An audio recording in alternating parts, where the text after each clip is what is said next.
Bonjour, ici Richard Lehoux, votre député fédéral. Les aînés, ce sont les livres d'histoire d'une communauté, d'une région. J'ai eu la chance dans ma longue carrière de maire, préfet et maintenant de député, de les écouter, de me raconter leurs souvenirs. Ces livres, il faut en prendre soin. C'est pourquoi je suis fier de participer à cette journée de la lutte à la maltraitance envers les personnes aînées. Il est important de protéger ces gens qui ont bâti la Beauce et le Canada. Ces gens toujours aussi lucides et vifs d'esprit, maintenant rendus plus fragiles. Il n'y a aucune place ni aucune excuse pour la maltraitance envers les aînés. Et il n'y en aura jamais. Si vous croyez être en situation de maltraitance ou vous craignez qu'une personne aînée près de vous le soit, n'hésitez pas à contacter la ligne Aide Abus Aînés.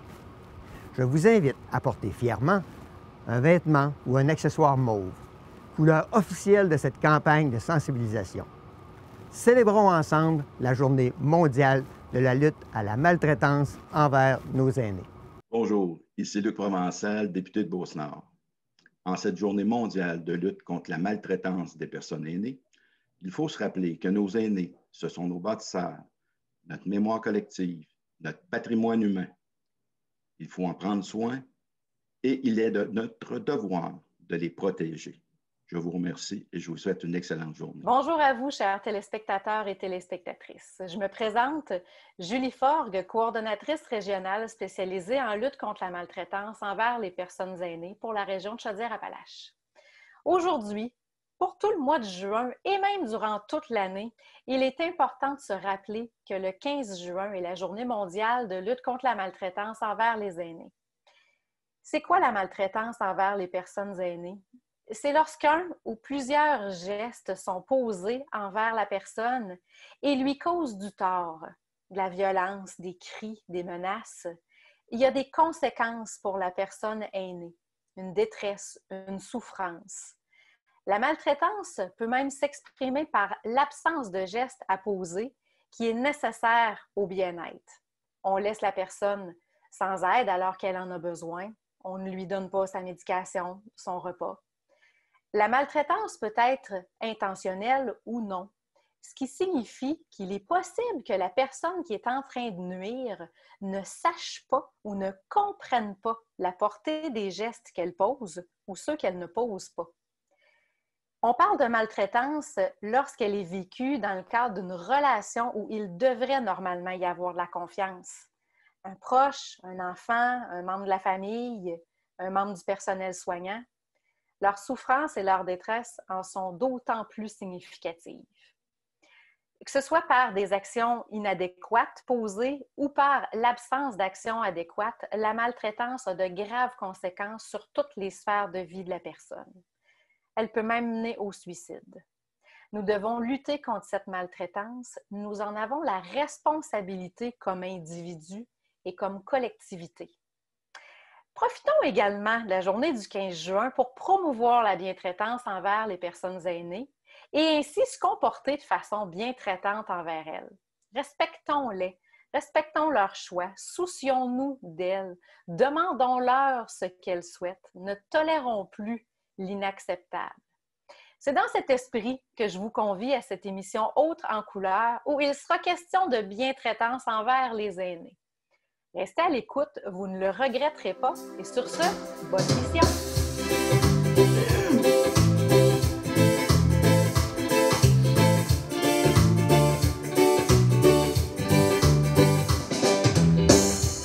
Il est né un jour de printemps, il était le 7e enfant d'une famille d'ouvriers, n'ayant pas peur de travailler, comme 1 million de gens. Ils ont grandi dans un quartier où il fallait pour subsister serrer les dents, les poings fermés. Autour de lui il y avait plus petits et plus grands, des hommes semblables en dedans. En mangeant un morceau de pain, il avait vu que le voisin avait quelque chose sur le sien qu'il aurait bien aimé goûter. Comme 1 million de gens, il a cessé d'étudier car il fallait pour mieux manger serrer les dents et travailler. Autour de lui il y avait plus petits et plus grands, des hommes semblables en dedans.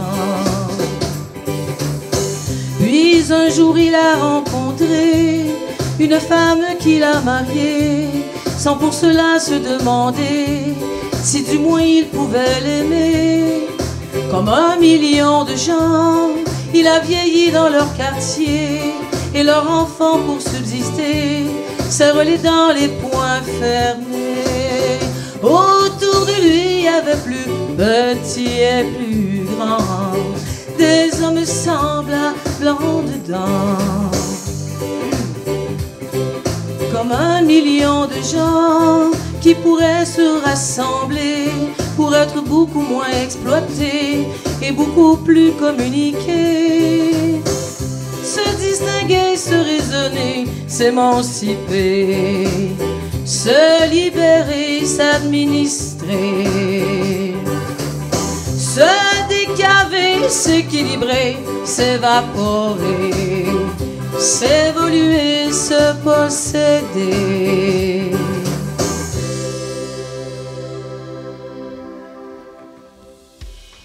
Eh bien, je me présente Martin Savoie et j'ai le grand privilège d'animer cette émission spéciale Ensemble, partageons la bientraitance, émission pour nos aînés. Et dès maintenant, on se dirige pour savoir, j'ai posé la question à quelques personnes comme ça. Pour vous, que signifie être bien traitant pour nos aînés? C'est de bien s'occuper d'eux, d'être à l'écoute surtout. Il y a beaucoup de gens qui ont, sans parler de problèmes trop sérieux, là, des petits problèmes psychologiques, des fois, il faut vraiment être à l'écoute beaucoup.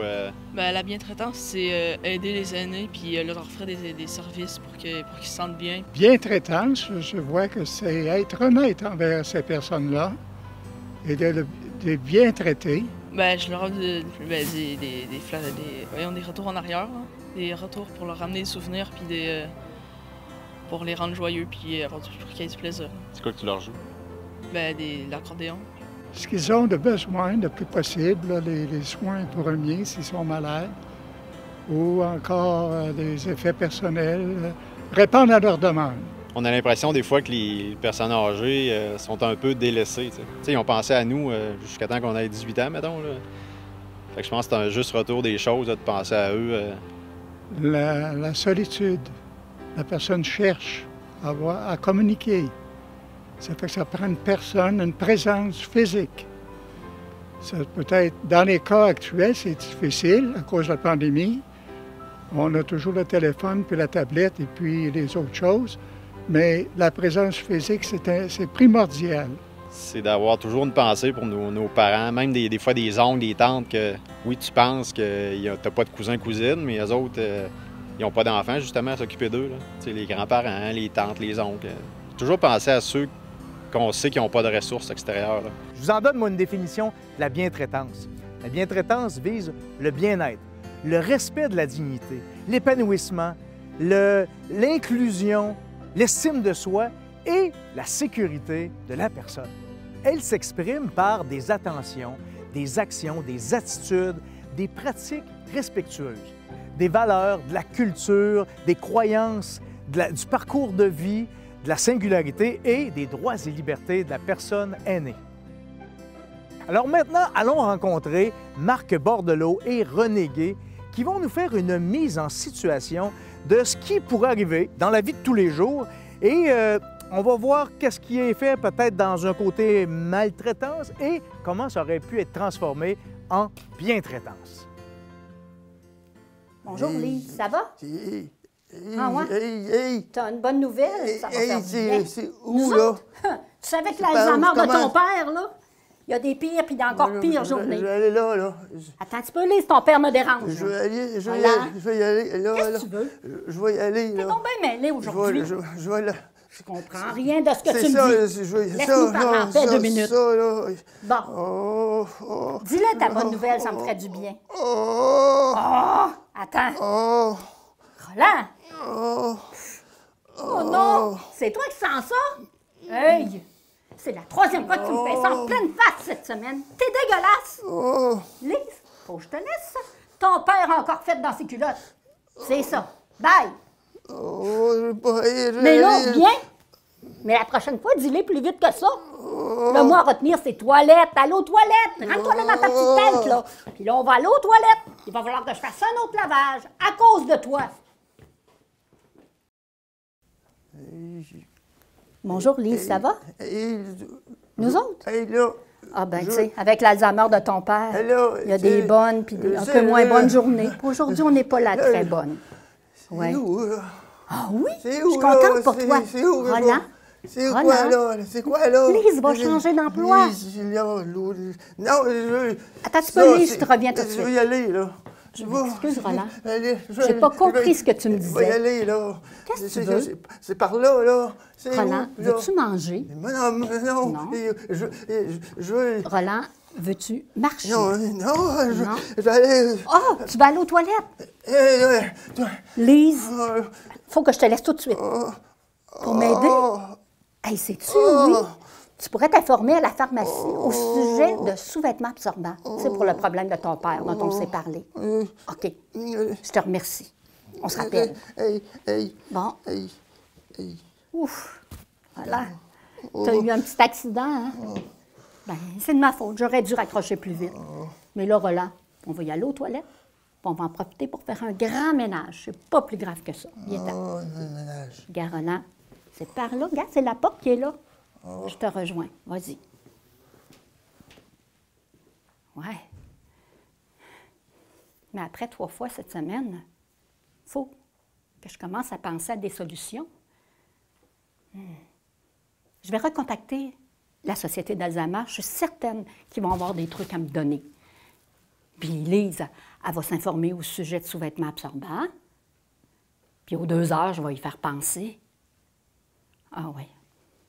Parce que je tiens absolument qu'on reste dans la bienveillance pour lui puis pour moi, jusqu'à la fin. Puis pour ça, on va aller chercher de l'aide. Voilà, je m'en viens, là. Alors, merci René et Marc pour cette belle mise en situation. Maintenant, on est ici, au Château Sainte-Marie. Avec qui je suis, moi, au Château Sainte-Marie? Avec Gabrielle Lapointe.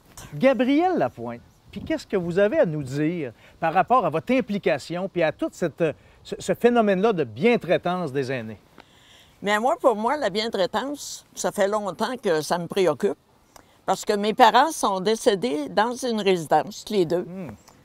Et comme je demeurais proche, je venais souvent les visiter à toutes sortes d'heures. Alors, les gens de la résidence ne pouvaient pas savoir à quelle heure je venais. Alors, c'était une façon de m'assurer que tout allait bien, tout était beau. Donc, vous avez baigné dans ça depuis longtemps. Puis aujourd'hui, dans les derniers mois, dernières années, qu'est-ce que vous avez fait? Quelle a été votre implication dans... Bien, actuellement, moi-même, je suis résidente du château depuis bientôt 15 ans. Je suis à même de constater que je suis choyée. On est très bien traités. Vous avez des gens qui s'occupent de vous? Les gens s'occupent de nous et ils voient à ce qu'on soit heureux. Ils ont votre bonheur, votre bien-être à cœur. Absolument. Ah. Puis, je pense que vous vous êtes impliqué aussi dans différents comités pour vous assurer que la bientraitance, que dans les résidences pour aînés comme ça, qu'il y ait peut-être un décorum ou qu'il y ait des choses qui soient en place. Oui, pendant 12 ans, j'ai fait partie, avec la FADOC, des comités qui avaient comme mandat de visiter les résidences dont les propriétaires voulaient obtenir leur certification.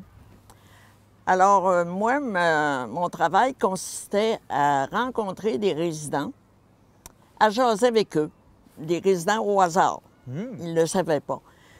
À jaser avec eux pour connaître s'ils étaient heureux, s'ils étaient bien, s'ils mangeaient bien, si c'était propre, pour voir également la relation qu'il y avait entre les propriétaires et les résidents et même les employés.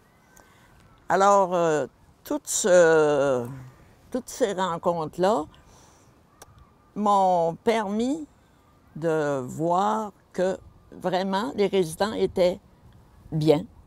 Parce que à certains endroits, j'ai été obligée de faire des recommandations parce qu'il y avait certaines choses à améliorer, mais les propriétaires collaboraient très, très bien. Alors, ça a été une expérience heureuse. Donc, vous avez contribué à votre façon à ce que les résidents d'aujourd'hui et les futurs résidents soient bien, qu'il y ait une conscientisation pour que tout soit mis en place pour le bien-être de ces gens-là. Absolument. Bien, bravo et merci. Bienvenue. Quand j'étais gosse, haut comme toi, Pomme, je parlais bien fort pour être un homme. Je disais « je sais, je sais, je sais ». C'était le début, c'était le printemps. Quand j'ai eu 18 ans, j'ai dit « je sais ». Ça y est, cette fois, je sais. À 25 ans, je savais tout. La vie, l'amour, les sous. Et oui, l'amour, j'en avais fait le tour. Mais heureusement, comme mes copains, je n'avais pas mangé tout mon pain. Au milieu de ma vie, j'ai encore appris. Et puis, les jours où je m'entoure, que je regarde la terre où j'ai quand même fait les 100 pas, je ne sais toujours pas comment elle tourne. Ce que j'ai appris, ça tient 3-4 mots. Le jour où quelqu'un vous aime, il fait très beau. Je ne peux pas mieux dire, il fait très beau. C'est ce qui m'étonne encore aujourd'hui, moi qui suis à l'automne de ma vie. On oublie tant de soirs de tristesse, mais jamais un matin de tendresse. Toute ma jeunesse, j'ai voulu dire je sais. Seulement, plus je cherchais, moins je savais. Il y a plusieurs coups qui ont sonné à l'horloge. Je suis encore à ma fenêtre, je regarde et je m'interroge. Maintenant, je sais qu'on ne sait jamais. La vie, l'argent, l'amour, les amis, les roses, on ne sait jamais le bruit ni la couleur des choses. C'est tout ce que je sais, mais ça, je le sais. Alors, je suis avec Mme Sonia Tremblay, qui est conseillère municipale à Saint-Bernard. Mme Tremblay, parlez-moi donc du monde municipal et des aînés et de la bientraitance. Comment on parle de ça? Bien, nous, à Saint-Bernard, notre principale préoccupation, c'est que nos aînés puissent participer à la vie communautaire, qu'ils soient actifs, qu'ils puissent échanger entre eux et qu'ils aient un milieu de vie adapté à eux, pour eux. Donc, on a un beau projet qui s'en vient.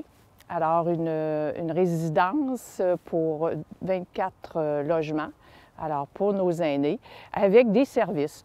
En fait, les gens, c'était une demande, donc on était à l'écoute de nos aînés. C'était une demande parce qu'ils veulent rester dans leur milieu, ils veulent demeurer dans leur municipalité. Parce qu'actuellement, bien, ce qu'on a, on a ce qu'on appelle un foyer, mais c'est pour après, plus tard. Donc, ce qu'ils voulaient, eux, c'était un peu comme ici à Sainte-Marie, mais en plus petit dans leur milieu. Alors, notre projet a été accepté, donc bientôt, là, c'est ça, on va travailler, recommencer à travailler là-dessus. Et aussi, on a un projet qui débute très bientôt, un sentier asphalté, sécuritaire, avec des bancs, des arbres, des abris solaires, dont ils vont pouvoir faire de l'exercice et puis tout en étant en sécurité. On a également chez nous un boulodrome qui maintenant est connu un peu partout dans la région. Donc, c'est une activité que nos aînés aiment beaucoup, entre autres à pétanque, peuvent participer. Nos aînés sont également assez actifs. Ils participent beaucoup aux jeux, entre autres le baseball poche, certaines olympiades. On a un groupe chez nous très dynamique, vraiment. Et notre but, c'est que c'est ça, ils soient heureux et qu'ils puissent faire un vieillissement actif, si je peux me permettre le terme. Alors, c'est ça. En gros, chez nous, là, c'est un milieu dynamique, puis on veut qu'ils se sentent bien et qu'ils soient chez nous le plus longtemps possible. Donc, c'est une belle grande préoccupation pour le municipal à Saint-Bernard de s'occuper bien de ses aînés. Oui, c'est ça. On le sent bien dans toutes les actions que vous avez mises en place. Bien, en fait, depuis 2018, avec la politique familiale et des aînés, dès les premières rencontres, la consultation publique avec eux, et puis on voyait qu'ils avaient des besoins, des demandes, ils étaient prêts, puis nous, on était là pour les écouter. Puis en tout cas, on espère que ce qu'on a fait jusqu'à maintenant et dans l'avenir, bien, ça va continuer dans le but de leur apporter le bien-être chez eux. Très bien. Donc, de l'écoute, des actions pour le bien-être de nos aînés. Bravo.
Alors, merci les musiciens. Maintenant, allons rencontrer Marie-Claude Poulain, qui est formatrice aux employés pour la coopérative des services à domicile Beauce-Nord.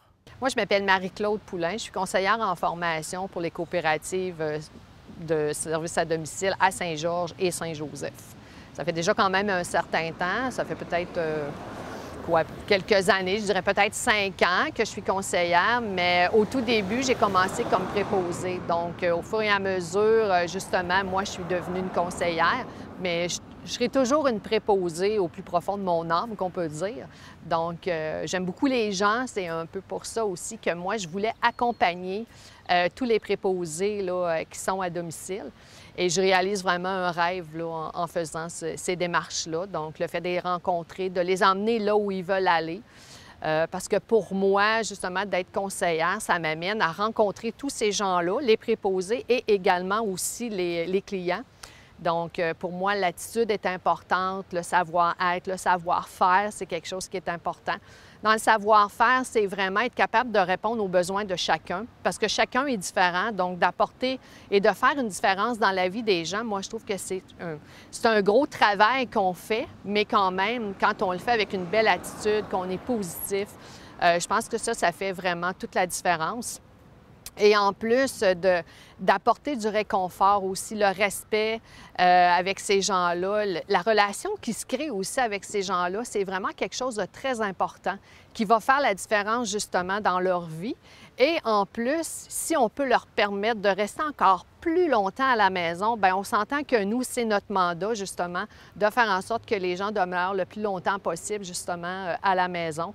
On le dit, notre slogan ici, c'est « On est bien chez soi ». Donc, je pense que ça va faire toute la différence, là, justement, là, pour les gens qu'on accompagne et aussi les préposés, là, dans une belle attitude positive, avoir une belle écoute, voir aux besoins.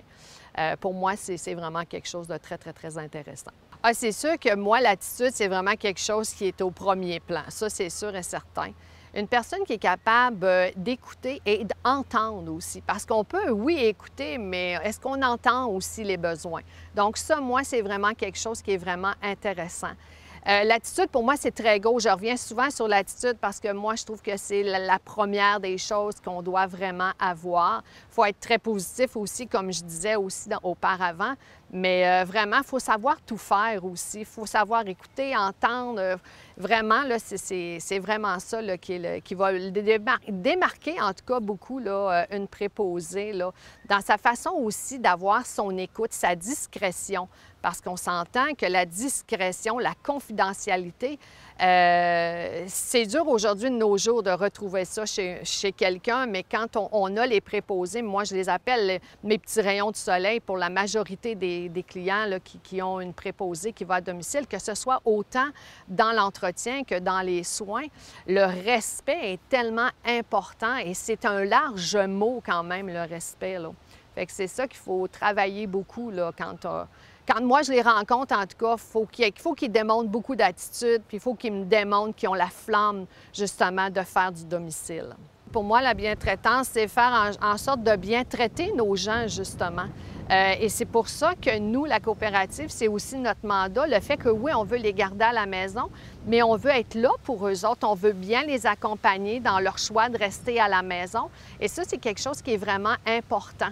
Donc, pour moi, là, la bienveillance, c'est bien veiller sur les gens. Moi, en gros, là, ça serait ma définition à moi, ça serait de bien veiller sur les gens. Allons rencontrer Mme Marie-Joëlle Girard, sergente responsable de la prévention et des relations avec la communauté. Elle va nous donner des cas concrets de bientraitance dans le milieu. Avant, allons écouter l'auteur, compositeur, interprète Marc Bordelot qui nous fait la chanson « Bientraitance ».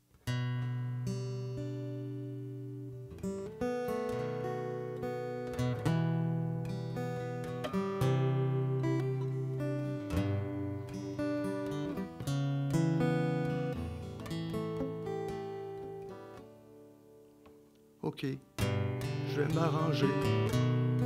Je voulais pas te déranger. Pourquoi tu me menaces avec ton visage à deux faces? Tu ajoutes au mensonge une peur qui me ronge.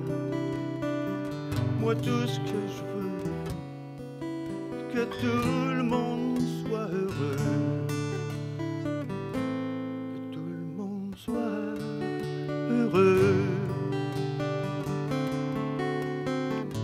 Confiance et fierté comme au temps de l'enfance, respect et dignité, l'amour en importance, le cœur en plein été, la chaleur de ta bientraitance. Tu cries encore plus fort, comme si j'avais toujours tort. Tu veux juste me faire taire, te mêler de mes affaires. Hey, je suis pas un enfant, je suis capable de gérer mon temps et mon argent. Tu vas contre ma volonté, je demande juste un peu de bonté.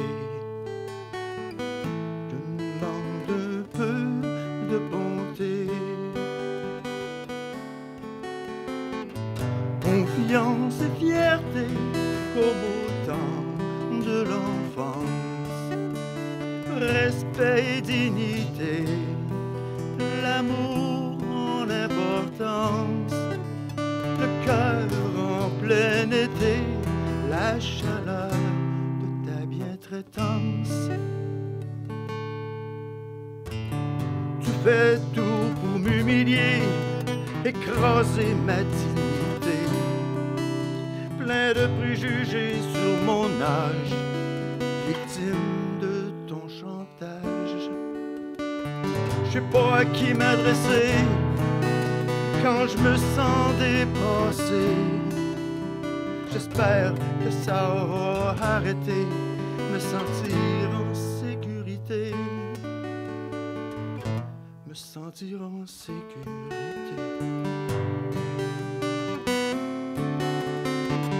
Confiance et fierté, comme au temps de l'enfance, respect et dignité, l'amour en importance, le cœur en plein été, la chaleur de ta bientraitance.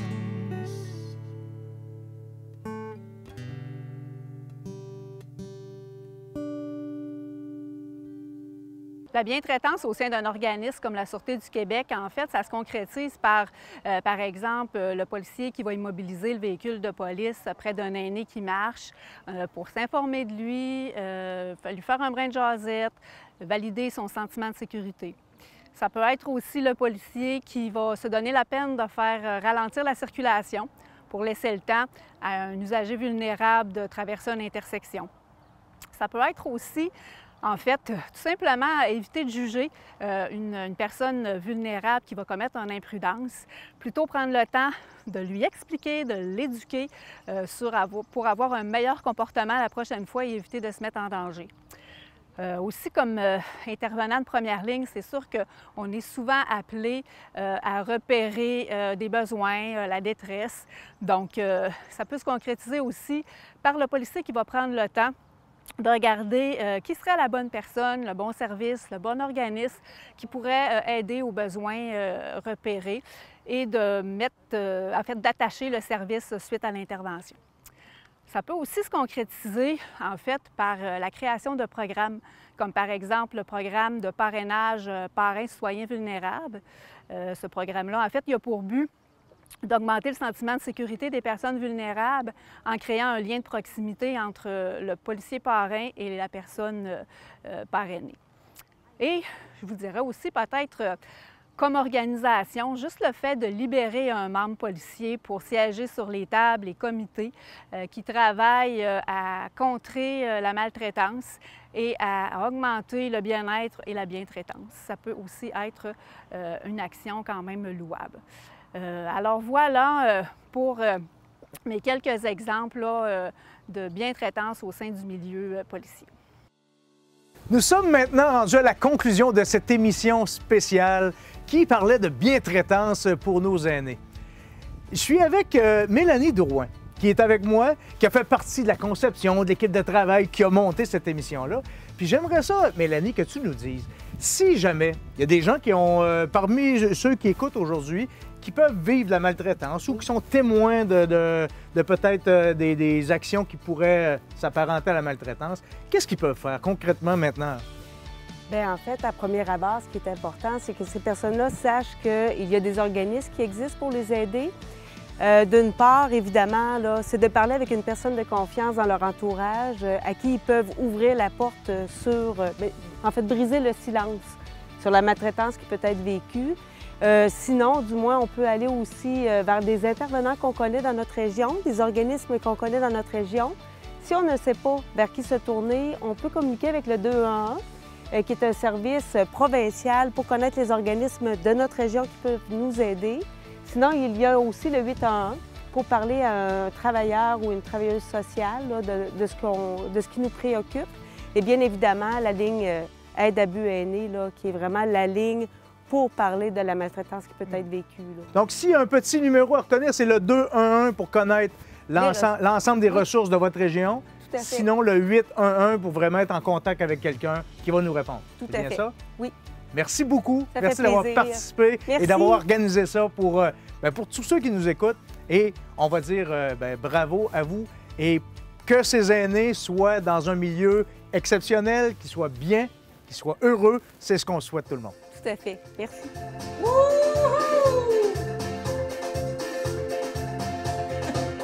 Ça fait rire les oiseaux, ça fait chanter les abeilles, ça chasse les nuages et fait briller le soleil. Ça fait rire les oiseaux et danser les écureuils, ça rajoute des couleurs aux couleurs de l'arc-en-ciel. Ça fait rire les oiseaux, wow, rire les oiseaux. Ça fait rire les oiseaux, wow, rire les oiseaux. Une chanson d'amour, c'est comme un looping en avion, ça fait battre les cœurs des filles et des garçons. Une chanson d'amour, c'est l'oxygène dans la maison. Tes pieds touchent plus par terre, t'es en lévitation. S'il y a de la pluie dans ta vie, si le soir te fait peur, la musique est là pour ça. Il y a toujours une mélodie pour les jours meilleurs. Allez, tape des mains, ça porte bonheur. C'est magique, un refrain qu'on reprend tout son cœur. Ça fait rire les oiseaux, ça fait chanter les abeilles, ça chasse les nuages et fait briller le soleil. Ça fait rire les oiseaux et danser les écureuils, ça rajoute des couleurs aux couleurs de l'arc-en-ciel. Ça fait rire les oiseaux, wow, rire les oiseaux. Ça fait rire les oiseaux, wow, rire les oiseaux. T'es revenu chez toi, la tête pleine de souvenirs, des soirs au clair de lune, des moments de plaisir. T'es revenu chez toi et tu veux déjà repartir pour trouver l'aventure qui n'arrête pas de finir. S'il y a du gris dans ta nuit, des larmes dans ton cœur, la musique est là pour ça. Y a toujours une mélodie pour des jours meilleurs. Allez, tape des mains, ça porte bonheur. C'est magique, un refrain qu'on reprend tout son cœur. Ça fait rire les oiseaux, ça fait chanter les abeilles, ça chasse les nuages et fait briller le soleil. Ça fait rire les oiseaux et danser les écureuils, ça rajoute des couleurs aux couleurs de l'arc-en-ciel. Ça fait rire les oiseaux, wow, rire les oiseaux. Ça fait rire les oiseaux, ça fait chanter les abeilles, ça chasse les nuages et fait briller le soleil. Ça fait rire les oiseaux et danser les écureuils, ça rajoute des couleurs aux couleurs de l'arc-en-ciel. Ça fait rire les oiseaux, wow, rire les oiseaux. Une dernière fois. Ça fait rire les oiseaux, ça fait chanter les abeilles, ça chasse les nuages et fait briller le soleil. Ça fait rire les oiseaux et danser les écureuils, ça rajoute des couleurs aux couleurs de l'arc-en-ciel. Ça fait rire les oiseaux, wow, rire les oiseaux. Ça fait rire les oiseaux, wow, rire les oiseaux.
pour se parler de bientraitance,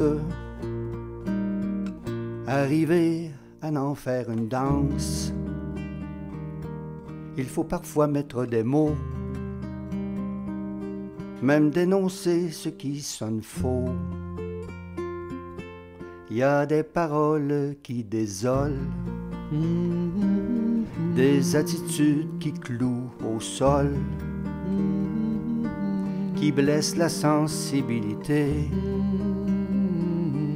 et on finit par s'isoler. Moi je te dis, lève-toi, ose tendre la main vers celle qui t'appelle et celle qui repousse. Devant celle qui coupe les ailes, n'aie pas la frousse. Ta dignité est citadelle, elle fera ses pouces.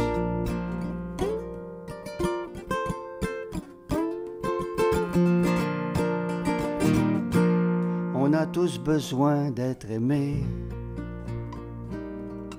d'être surtout considérés,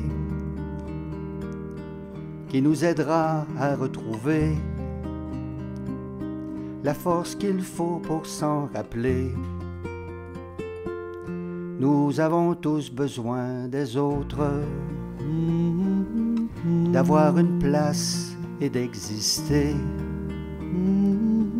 Le bonheur d'être des nôtres, ne plus se sentir délaissé.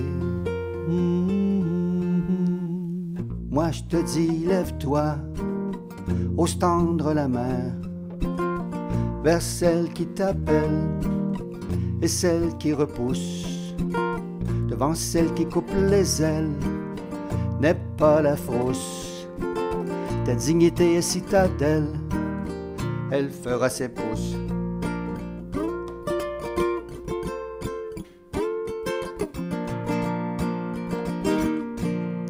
Dans nos élans de bientraitance, il nous faut sensibiliser, entraîner dans cette mouvance les sourds autant que les brimés. C'est si facile de rejeter l'autre qui un jour s'est égaré. L'importance de la bientraitance, c'est encore d'apprendre à aimer. Moi je te dis, lève-toi, ose tendre la main vers celle qui t'appelle et celle qui repousse.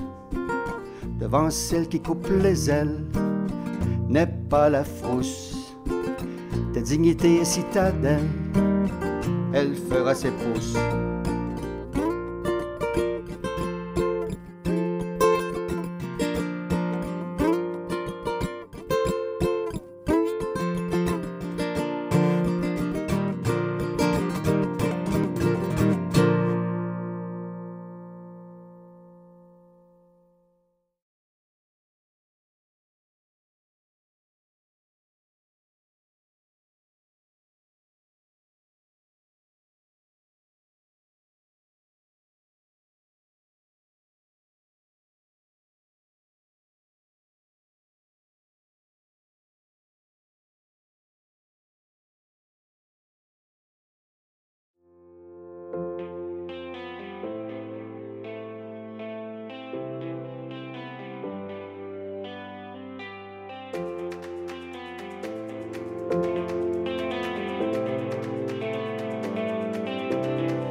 Aujourd'hui, nous souhaitons vous sensibiliser et agir à titre préventif relativement aux exploitations financières. Malheureusement, c'est omniprésent dans bien des cas et particulièrement chez nos aînés. Pour nous permettre de bien comprendre le sujet et de trouver également des solutions peut-être qui s'offrent à nous, j'accueille avec moi Marie-Noëlle Sylvain, qui est conseillère en communication et vie associative Caisse Desjardins de la Nouvelle-Beauce. Bienvenue Marie-Noëlle. Merci beaucoup Richard. Merci d'avoir accepté notre invitation sur le plateau d'Action. Ah, ça me fait plaisir. Alors, comme institution financière, coopérative, on se fait une mission, un devoir de bien renseigner nos gens et puis de vous apporter quelques outils là, pour éviter la fraude financière. Des aînés peuvent se retrouver, Marie-Noëlle, dans un contexte de grande vulnérabilité. Puis, malheureusement, il y a plusieurs sortes de maltraitance, la maltraitance physique ou encore psychologique. Mais donne-nous concrètement, c'est quoi la définition de la maltraitance financière? En fait, la maltraitance financière, c'est une situation dans laquelle les ressources financières d'une personne sont volées, peuvent être contrôlées abusivement ou encore font l'objet d'une mauvaise gestion ou un mauvais usage par une autre personne. Dans le fond, c'est de protéger nos avoirs, nos actifs, ce pourquoi on a sué toute notre vie. Oui, tout à fait, effectivement. Donc, concrètement, c'est quoi les signes, c'est quoi les gestes que les gens peuvent faire pour être considérés comme étant de la maltraitance matérielle et financière? Il y a plusieurs gestes qui peuvent être posés, puis vous en connaissez certainement plusieurs, que ce soit le vol directement, hein, on vole vos chèques de pension, on vole vos biens, on vole vos sommes d'argent. Ça peut être aussi des détournements de fonds. Ça peut être aussi de la pression sur votre héritage, des gens là, qui, contre votre gré, veulent avoir une portion plus importante de votre héritage. Ça peut être aussi la vente forcée de biens. Quelqu'un qui pourrait vouloir que vous vendiez votre maison, des terrains, votre voiture à un moment où vous n'êtes pas prêt de le faire. Ça pourrait être aussi de la fraude par carte de paiement, carte de crédit. Des gens qui dupliquent vos cartes ou qui vous obligent à faire un double de leur carte de crédit pour vous, pour eux en fait, c'est-à-dire ça pourrait être aussi de la fraude par procuration, hein? Donc un procureur que vous nommez qui pourrait... Que vous nommez pour prendre soin de vos biens. Oui. Que malheureusement, il en prend un petit peu trop soin. Oui, ça peut arriver. Alors, on va en reparler un petit peu plus tard, toute l'importance de nommer une personne de confiance. Puis aussi, il y a les médias sociaux. De plus en plus, on entend parler des arnaques sur les médias sociaux par rapport à des concours, etc. Alors, c'est vraiment tous des gestes là, qui peuvent être vécus, là, qui font de vous une victime d'exploitation financière. Maintenant, Marie-Noëlle, qu'on a bien défini c'est quoi de la maltraitance matérielle et financière, comment qu'on peut prévenir cette maltraitance-là? En fait, il y a 3 grandes familles de prévention, je vous dirais, puis on peut aussi être plus vigilant ou vulnérable selon la situation que l'on vit. Par rapport à l'aîné lui-même, la personne elle-même, si elle a des lacunes sur le plan cognitif ou encore si elle a des difficultés au niveau physique ou encore si c'est une personne qui a de la difficulté à gérer ses finances ou que c'est une personne qui commence à avoir des comportements un petit peu particulier qu'elle n'avait pas avant. Alors là, ça peut nous sonner là, quelques cloches là, par rapport au fait que cette personne-là pourrait être une victime. Ça ne veut pas dire qu'elle est victime non, pas automatiquement, ça veut dire simplement qu'elle est plus vulnérable. Oui, effectivement.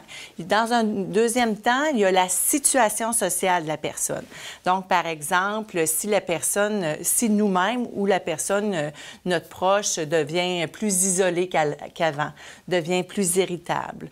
Il peut y avoir une situation où des gens de l'entourage prennent soudainement contact ou arrivent par hasard, ou des nouveaux amis là, qui arrivent dans le réseau de l'aîné. Ils voient le gain potentiel, là. Oui, exactement. Tu sais, c'est pas toutes des situations qui sont... Tu sais, nous, on y va fictivement, mais tu sais, c'est juste des petites situations où on devrait devenir un petit peu plus là, aux aguets, puis qui porter attention aux gestes qu'on peut voir. Puis c'est aussi, nos aînés nous parlent, j'ai eu un téléphone, on m'a demandé des renseignements personnels, on m'a demandé mon numéro d'assurance sociale, etc.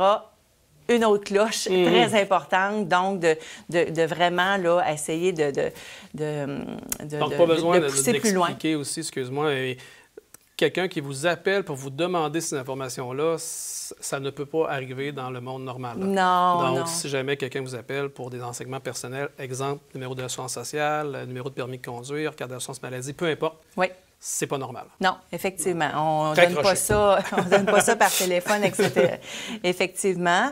Puis aussi, tu sais, il y a aussi, si les gens se sentent oppressés par une situation, tu sais, ils se sentent comme brimés là, dans une décision là, concernant leur vie financière. Ça fait que c'est vraiment un autre symbole qui peut y avoir une pression, là. Donc, c'est important d'écouter, dans le fond, la petite voix intérieure là, quand on a l'impression que c'est pas bon. Oui. Souvent, c'est Il pas faut y bon. aller avec notre intuition, puis jamais hésiter à aller plus loin là, dans la démarche d'information. Donc, on vous demande d'être encore plus vigilant. Oui, tout à fait. Il y a aussi une autre situation qui peut faire que les aînés pourraient être victimes d'exploitation financière. C'est quand on voit qu'il y a un écart entre les revenus de la personne et son rythme de vie. Alors, tu sais, la personne est habituée d'aller au restaurant, est habituée d'aller chez le coiffeur, est habituée d'avoir une vie sociale là, où il y avait des dépenses. Et là, tout à coup, tu sais, il n'y a plus ça. Elle a encore le même revenu, mais on sent là, qu'elle n'a plus accès à ces sommes-là. Il y a peut-être aussi là, une petite cloche là, à ce niveau-là. S'il y a des cartes de crédit ou des cartes d'accès qui sont émises en double pour une autre personne, il faut être encore plus vigilant.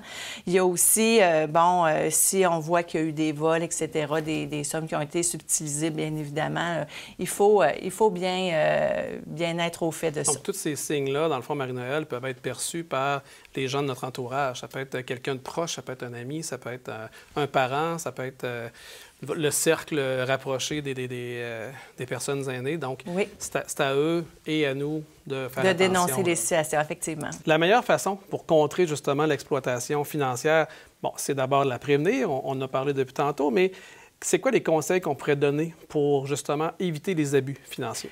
Bien, en fait, il y a 4 grandes familles de conseils que je pourrais vous donner. Là, premièrement, au niveau de vos finances, prenez l'habitude de faire déposer vos revenus directement dans votre compte. Moins qu'il y a de l'argent liquide qui est en circulation, bien, plus, dans le fond, elle est en sécurité. Vous pouvez aussi faire toutes des retraits directs ou encore le paiement de factures, toutes vos transactions directement là, de façon automatisée. Donc, comme dans le temps, où on prenait les petites enveloppes brunes puis qu'on séparait les comptes de chaque avec les budgets pour chacun, là, ça, c'est fini. Oui, c'est sûr que c'est vraiment plus à votre avantage et sécuritaire là, de faire de laisser vos tout à transactions. l'institution financière, puis de le faire à la fois. Effectivement. Aussi, essayez de ne pas trop garder d'argent chez vous. Parce qu'à l'époque, on avait besoin de liquidité plus importante à la maison, mais maintenant, c'est pas vraiment nécessaire. Alors, tu sais, faites attention pour garder un minimum d'argent liquide dans vos maisons. Divulguez jamais vos numéros d'identification personnelle, bien entendu, et mêlez-vous de vos affaires. Ah oui? Ce que ça veut dire, ça, mêlez-vous de vos affaires, c'est prenez soin de faire des suivis rigoureux, mensuels, revoir vos relevés de compte par rapport aux réelles dépenses. Alors, c'est vraiment important, même si vous faites vos transactions de façon automatisée, revoyez tous vos rapports et faites affaire avec des institutions financières qui sont reconnues pour prendre soin de vos avoirs. C'est pas gênant, de toute façon, de contacter quelqu'un à ton institution financière en disant « J'aimerais ça qu'on prenne quelques minutes ensemble pour faire le tour de mon budget, pour voir un peu les dépenses qui sont passées dans le mois qui vient. » Je suis pas sûr que c'est vraiment tout justifié, donc c'est pas gênant à faire. Là. On est là pour ça. Puis il y a aussi un autre, ça c'était par rapport aux finances, par rapport à vos projets aussi. Essayez de rester discret. Sur la valeur de vos projets. Tu sais, si vous achetez une nouvelle voiture, vous faites un voyage, vous avez des projets X, essayez de limiter l'information par rapport à la valeur de ces projets-là. Vous pouvez aussi garder vos limites de crédit le plus bas possible. Si vous avez besoin à un moment donné de plus de liquidité, il n'y a pas de problème, notre équipe est là pour ça, mais essayez là, en temps normal de garder vos limites de crédit le plus basses possible. Prêtez pas vos cartes de crédit, vos cartes d'accès à une tierce personne. Ça, c'est super, super important. Est-ce que je me trompe, Marie-Noël, justement, par rapport à ce sujet-là? Admettons qu'il y aurait un procureur dans le dossier ou qu'il y aurait quelqu'un qu'on demande de nous aider dans la gestion. On peut leur faire leur propre carte à leur nom, au nom du compte. et mettre même des limites sur ces cartes-là?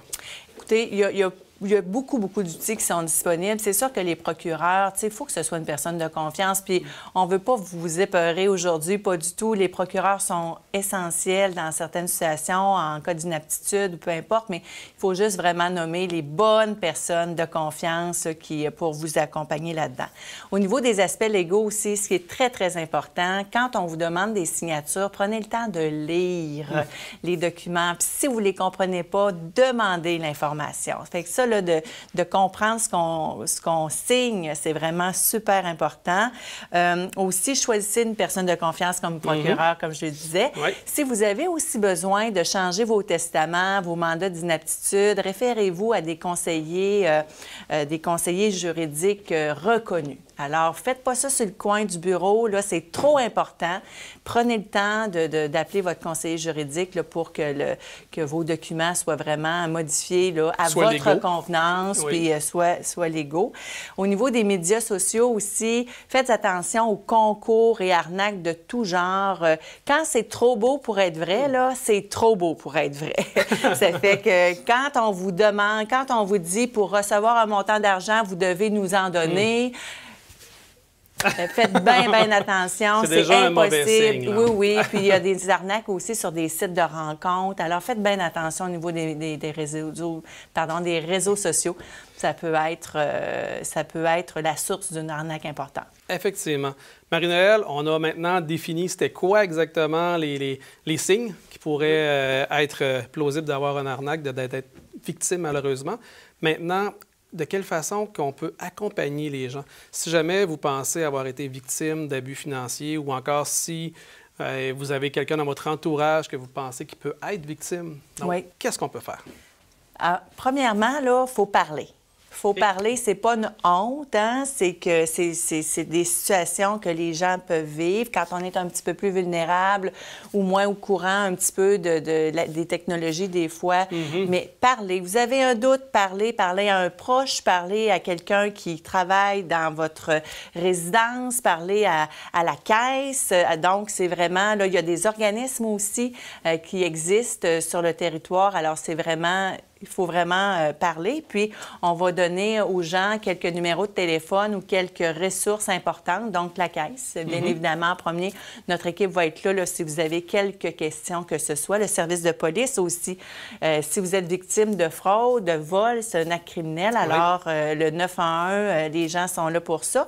Il y a la ligne aide abus aînés, qui est aussi disponible pour répondre à vos questions.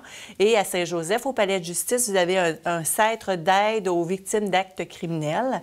Donc, c'est d'autres ressources qui sont là pour vous. Puis, encore une fois, on n'est pas là pour vous faire peur aujourd'hui. Non. On est vraiment là pour venir vous donner des outils si vous avez des doutes par rapport à votre situation financière. Marie-Noëlle, cette capsule-là était là pour vous rassurer, pour expliquer aux gens c'est quoi la fraude financière, de quelle façon qu'on peut être préventif ou du moins réactif, advenant le cas que malheureusement on a quelqu'un de proche qui est au prix avec cette maltraitance. De votre côté, chez Desjardins, vous êtes sûrement là aussi pour nous aider? Bien, tout à fait. On est là pour vous autres. On est là pour répondre à vos questions. On est là de 6 h à minuit à tous les jours. On est là en rencontre virtuelle aussi. Puis, on a une ligne particulièrement adaptée à notre clientèle de 70 ans et plus pour vraiment vous donner les meilleurs outils pour éviter la fraude et pour répondre à toutes vos questions d'ordre financier. Merci infiniment. Merci à vous.